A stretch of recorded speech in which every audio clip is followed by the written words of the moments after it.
আজকের আমাদের যেটা GSTR 1-এর যে আমাদের ডেমো পোর্টাল আছে, ওই পোর্টালের আমাদের পজিশনটা আগে GSTR 1টা ফিল আপ করবো এবং তারপরে আমরা GSTR 3 পার্টটা দেখব। এখানে আমরা রিটার্ন ড্যাশবোর্ডে গেলাম। নেক্সট আমাদের ধরুন জুলাই মাসের ফিল আপের ব্যাপার আছে, যেহেতু আগস্ট আসছে। এখানে সার্চে গেলাম, এখানে ডিউ ডেট হচ্ছে 11/7, ঠিকই আছে। PPR অনলাইন, এখানে আমাদের ফার্স্ট বিজনেস টু বিজনেস আসবে। দেন অ্যাড রেকর্ডে আমাদের ডেমো GST নাম্বার দিয়ে আমরা কপি করে নেব।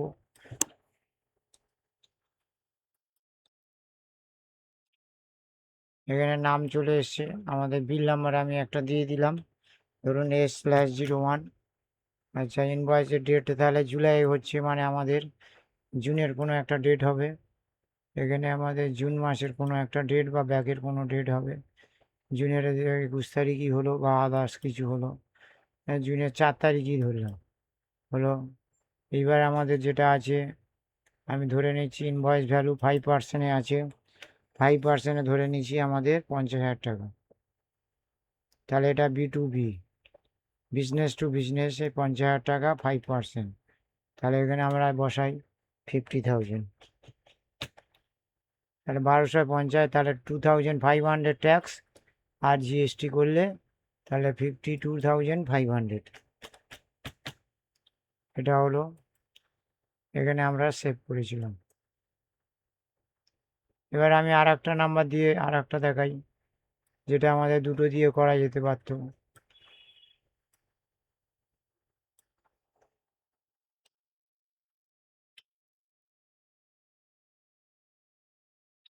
এটা একটা হলো, এখানে আমি ধরুন S/05 দিলাম।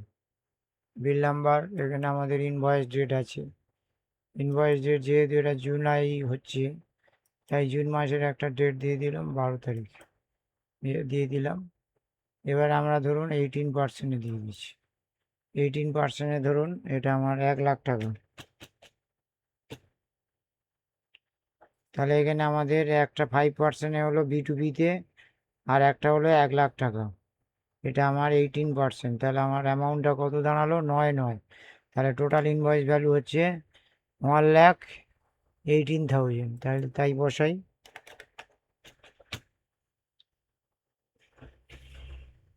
হয়ে গেল, সেভ। এই হলো আমাদের B2B পার্টটা ফিল আপ হলো, দুটো বিল দিয়ে আমরা ফিল আপ করলাম। এবার আমরা ব্যাকে যাব। ব্যাকে যাওয়ার পরের পার্ট ছিল আমাদের B2C লার্জ। এখানে আমাদের ইনভয়েস ভ্যালু ছিল 1,00,000-এর অ্যাবাভ করে দেওয়া যাবে। তাহলে জুলাই মাসের কোনো একটা ডেট দিয়ে দিলাম, মানে জুনের কোয়ার্টারে আসবে, ধরুন এটা 17 তারিখ এলো। এবং এটা ইনভয়েস ভ্যালু এখানে বসাতে হবে। ইনভয়েস ভ্যালু ট্যাক্সেবল ভ্যালু ধরুন 5%ই দেখালাম, 5%ই ধরুন। এটা আমার আছে 1,00,000-এর উপরে, ধরো এটা 1,20,000 টাকা।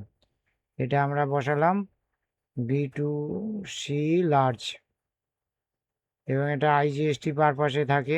তাহলে IGST হলো, IGSTতে থাকছে।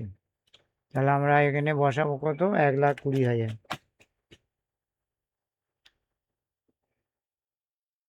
তার প্লাস 6,000 টাকা ট্যাক্স। তার ইনভয়েস হলো 1,26,000। তার ইনভয়েস ভ্যালু হলো 1,26,000।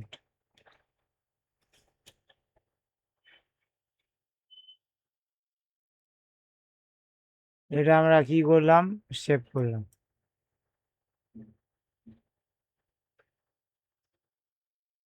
এখানে যে সেভটা করলাম, এই সেভ করে, আচ্ছা মিসিং ইনভয়েস নাম্বার বলছে, ইনভয়েস নাম্বারটা আমরা বসাই, ধরুন S/06 হতে পারে। এখানে এই সেভ দেখাচ্ছি, দেওয়ার পরে আমি ব্যাকে যাচ্ছি।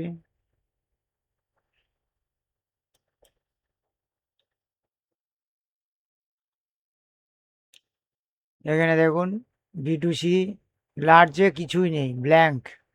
আমি যেটা ফিল আপ করলুম দেখাচ্ছে না, মানে ব্ল্যাঙ্ক হয়ে গেল। এটা তো দেখানো দরকার ছিল।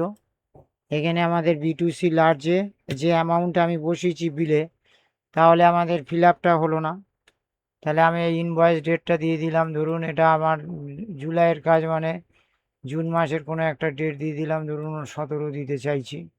আর আমি যেটা দিয়েছিলাম 1 নম্বরে, আমি ধরে এখানে 1,20,000 টাকা বলেছিলাম, কারণ এখানে 1 লাখের উপরে ভ্যালু হওয়া উচিত, 6,000 টাকা। তাহলে আমি এখানে ইনভয়েস ভ্যালু বসাচ্ছি, তাহলে 1,26,000। এই 1,26,000 টাকাটা আসছে। আমি এখানে সেভ দিচ্ছি, দিয়ে আমি এখানে ব্যাকে যাচ্ছি, দিয়ে এই ব্যাকে যাচ্ছি, এবার এখানে শো করছি, তাহলে ঠিকই আছে এই পার্টটা।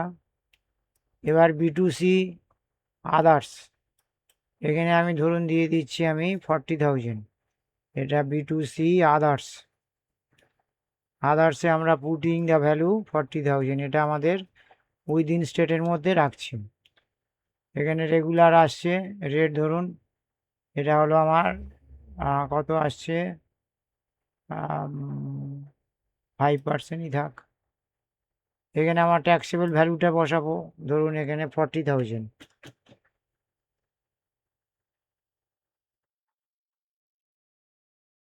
তাহলে এখানে একটা অ্যামাউন্ট বসানোর দরকার ছিল, যেটা অটো ক্যালকুলেট দরকার আছে, এটা অটো ক্যালকুলেট হয়নি। দেখি, হ্যাঁ 18% আছে, 18%ই দিলাম, @18%। এটা 18% দিয়ে আমাদের 3,600, 3,600। এটা CGST আর SGST, তাহলে আমার এলো, এখানে ঠিকই আছে, এখানে সেভ করলাম, হয়ে গেলাম, ব্যাকে গেলাম, তাহলে এটাও শো করছে। এরপরে আমাদের যেটা ছিল নীল রেট বা এক্সেমটেড, এখানে আমি অ্যাড রেকর্ড করেছিলাম। অ্যাড রেকর্ড করার পরে এখানে ধরুন আমি ইন্টারেস্টেডেই নীল রেটটা দিয়ে দিচ্ছি, ধরুন এটা আমার 50,000 টাকা, ঠিকই আছে নীল রেট। তাহলে এটা আমরা নীল রেট লিখলাম, নীল রেটে আমাদের 50,000, tax zero, tax is zero. Okay, এবার আমরা এটাকে সেভ করব, ব্যাকে গেলাম, তাহলে এটা এখানে নীল রেটেই অ্যামাউন্ট আসছে। এখানে কিন্তু নীল রেটটা আর ভিতরে শো করছে, অসুবিধা নেই, ঠিকই আছে, নো প্রবলেম। দেন আমাদের যেটা ছিল HSN-ওয়াইজ সামারি, এখানে আমরা অ্যাড ডকুমেন্টস করেছিলাম। এখানে আমাদের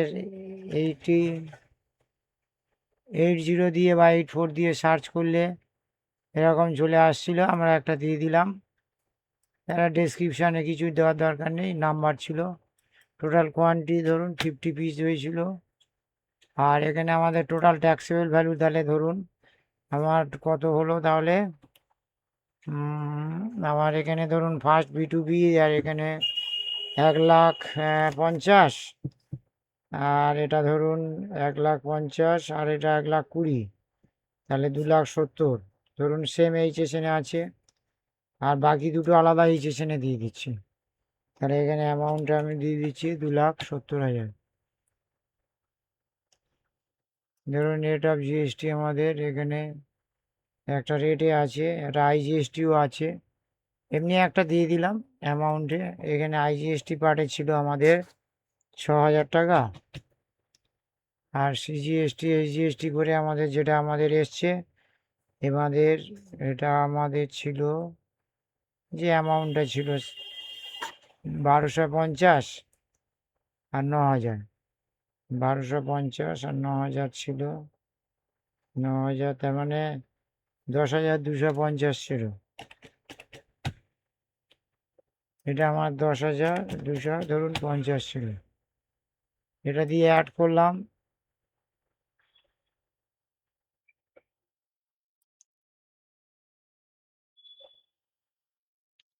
এগুলো ধরুন অ্যাড হয়ে গেল, ঠিকই আছে, অসুবিধে নেই। এটা এখানে দুবার হয়ে গেছে, এখানে সেভ করে দিলাম। তারপর আমি এখান থেকে এটা ঠিকই আছে, ব্যাকে গেলাম। এবার আমরা ডকুমেন্ট ইস্যুড আছে, ডকুমেন্ট ইস্যুডের সিরিয়াল নাম্বার আমরা এখানে দিয়ে দেবো, ধরুন 01 থেকে আমাদের বিল আছে 25টা বিল টোটাল নাম্বার, তাহলে আমাদের 25টা। কোনো বিল ধরুন ক্যান্সেল হয়েছে 2টো সাপোজ, তাহলে নেট ইস্যু 23টা। এবার এখানে আমি কি করব, সেভ করব। এ পর্যন্ত ঠিকই আছে, নো প্রবলেম। ব্যাকে গেলাম,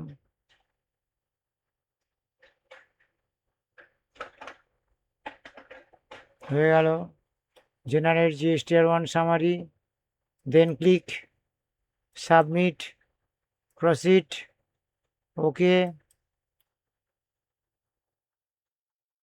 দেন checkbox file return, I do hereby sure iron and steel with electronic verification code, কোডটা পুট করলাম 9646 দেন ভেরিফাই। এবারে আমি এখান থেকে ব্যাকে গেলাম, এখানে স্ট্যাটাস শো করছে GSTR1 has already been filed, that is, then আমি প্রিপেয়ার করছি GSTR3B, prepare online, no, next হবে। এখানে দেখুন যে ডাটাটা আছে, ডিউ ডেট 20/8/2026 আছে, এখানে ট্যাক্স পিরিয়ড হচ্ছে জুলাই, এখানে নাম আছে যেটা ছিল ঠিকই আছে, অরিত্র চৌধুরী ঠিকই আছে, জুলাইয়েরটা হবে 20/8/26 হবে, ওকে। এবার আমরা ভিতরের ফিল আপগুলো দেখুন, এখানে আমাদের যে অ্যামাউন্টগুলো আমরা পুট করলাম সেই অ্যামাউন্টগুলো আমাদের automatic to be added in this folder. First part হচ্ছে 3.1, নেক্সট পার্ট হচ্ছে ইন্টারেস্টেড, আমাদের ইন্টারেস্টেডের অ্যামাউন্টটা এসছে, ছিল B2C লার্জ থেকে এসছে 1,20,000, 6,000 টাকা IGST, নো প্রবলেম। এখানে দেখা যাচ্ছে যে ট্যাক্স অন আউটওয়ার্ড আর রিভার্স চার্জ ইনওয়ার্ড, এখানে ক্লিক করলাম, এখানে ওকে করলাম। এখানে যে অ্যামাউন্টটা এসছে, এখানে যেটা আসছে আমাদের যে অ্যামাউন্টটা কত ছিল দেখছি আমাদের, এটা কোন কোন অ্যামাউন্ট হবে, outward taxable supply other than zero rate, nil rate আর এক্সেমটেডের বাদ, তাহলে আমাদের নীল রেটে ছিল 50,000, 50,000টাকে বাদ দিয়ে দিলাম, তাহলে আমাদের কত রইল, 50 প্লাস 1 লাখ, 1,50,000 প্লাস 20, 1,20,000, তাহলে হলো 2,70,000 প্লাস আপনার 40,000, তাহলে আমাদের এসছে এখানে 3,10,000, ঠিকই আসছে আমাদের অ্যামাউন্টটা। আর আমাদের যে IGST ছিল 6,000। আচ্ছা, এখানে আমাদের সেন্ট্রাল ট্যাক্সটা ছিল কত, সেন্ট্রাল ট্যাক্সটা ছিল কত দেখছি, তাহলে 50,000-এর উপরে ছিল আপনার 1,250 টাকা, আর 1 লাখের উপরে ছিল 9,000, এটা হয়ে গেল।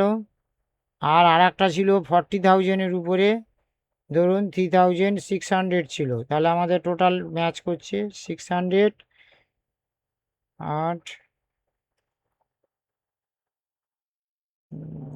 13,850, তাহলে অ্যামাউন্ট দিয়ে কোনো সমস্যা নেই। আর এখানে আউটওয়ার্ড সাপ্লাই নীল রেটে আমাদের 50,000 ছিল, ঠিকই আছে, কনফার্ম। দেন আমাদের ইন্টারেস্টেড সাপ্লাইয়ে আছে যেটা 1,20,000 ছিল, ওটা এসছে এখানে আলাদা করে interested supply other than out of, যেটা ছিল ব্যাকে যাবে, ঠিকই আছে। এখানে আমাদের ইন্টারেস্টেড সাপ্লাই আসছে।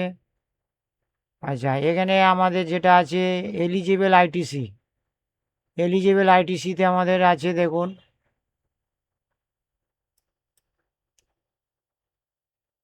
এখানে একটা ডেমো একটা অ্যামাউন্ট রাখা হয়েছে, এটা আমাদের 7,200, এতে কোনো অসুবিধা নেই, এটা ডেমো রাখা হয়েছে, কনফার্ম।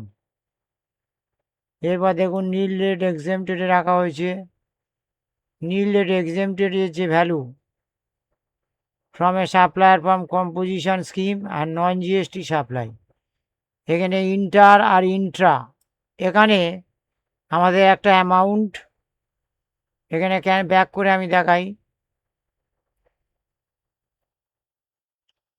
এখানে আমাদের যেটা ছিল ফার্স্ট পার্টে ছিল কি tax on outward or reverse charge ছিল, আর নীল রেটে ছিল 50,000। ওকে, তাহলে এখানেই আমাদের নীল রেটটা চলে এসছে, তাহলে এখানে আর আনার দরকার নেই, কনফার্ম। ঠিক আছে, ইন্টারেস্ট রেটটা আলাদা এসছে, ঠিকই আছে। এলিজিবল আইটিসি পার্ট ওকে, নীল রেট এক্সেমটেডে আর তাহলে অ্যামাউন্ট আনার দরকার নেই, ঠিকই আছে, কনফার্ম।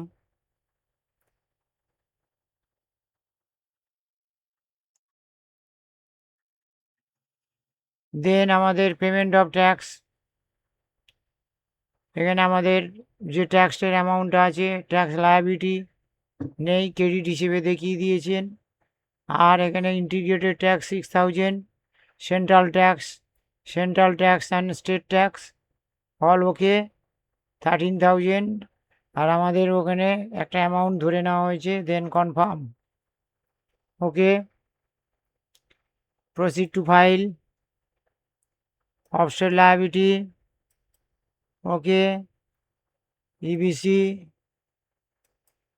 এখানে আসছে 360,140,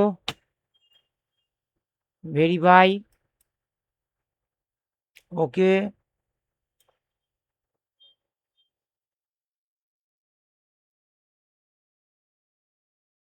এখানে একটাই সমস্যা দেখাচ্ছে, যেটা আমরা দেখছি, এই যে আমি ফিল করলাম, দেখুন জিএসটিআর 1 অ্যান্ড 3B, ফার্স্ট টাইম জিএসটিআর 1-এ আমাদের ফাইল্ড স্ট্যাটাস দেখাচ্ছিল, আর 3B ফিল আপ করার পরেও আর কিছু দেখাচ্ছে না, ডিউ ডেটটা আবার দেখাচ্ছে। এখানে ফাইল্ড বলে লেখা দরকার আছে, this is the wrong part, all not okay. GSTR 1 view, নিচে আমাদের এখানে filed to be shown, and 3B part GSTR 3B filed to be shown, due date not required after filing, completion of filing, otherwise everything is okay.